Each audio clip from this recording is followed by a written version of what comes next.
ഈ ബാർകാർ വീണ്ടും ബാർക്കോഴ എന്നൊക്കെ പറഞ്ഞിട്ട് സമയം നീട്ടി ചോദിക്കണമെന്ന് പറഞ്ഞിട്ട് പിരിവ് തുടങ്ങിയിട്ടുണ്ട്.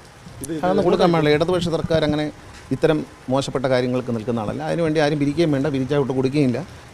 ഇടതുപക്ഷ മുന്നണി സർക്കാരിൻ്റെ ഇടതുപക്ഷ മുന്നണിയുടെ ഒരു പോളിസിയുണ്ട്, മദ്യനയത്തെക്കുറിച്ചൊരു നയമുണ്ട്. ആ നയം പരസ്യമായി പ്രഖ്യാപിച്ചതാണ്.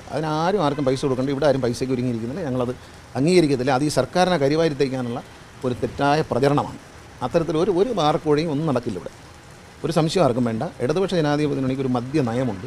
ആ നയം ഗവൺമെൻറ് പ്രഖ്യാപിച്ചിട്ടുണ്ട്. അത് നടപ്പിലാക്കും. ഇപ്പം IT പാർക്കുകളിൽ പബ്ബുകളും ബിയർ പാർലറെല്ലാം കൊടുക്കാൻ തീരുമാനിച്ച നയം അത് പ്രഖ്യാപിച്ച നയമാണ്. മുഖ്യമന്ത്രി തന്നെ പ്രഖ്യാപിച്ച നയമാണ്. അതിന് പിന്നെ ആശങ്കയുടെ കാര്യമില്ല. ആർക്കും ഒന്നും കൊടുക്കണ്ട. നിയമപരമായി കിട്ടേണ്ടത് എല്ലാവർക്കും കിട്ടും.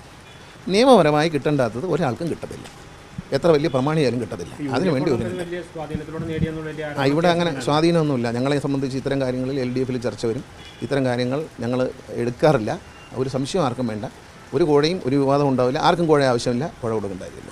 കഴിഞ്ഞ 1.5 വർഷം ശ്രീ പിണറായി വിജയൻ്റെ നേതൃത്വത്തിൽ സർക്കാർ കേരളം ഭരിച്ചു. ഒരു കോഴയും വാങ്ങിച്ചില്ലല്ലോ. ഇനി വാങ്ങിക്കാൻ ഉദ്ദേശിക്കുന്നില്ല. അത്യാവശ്യമില്ല ഞങ്ങൾക്ക്.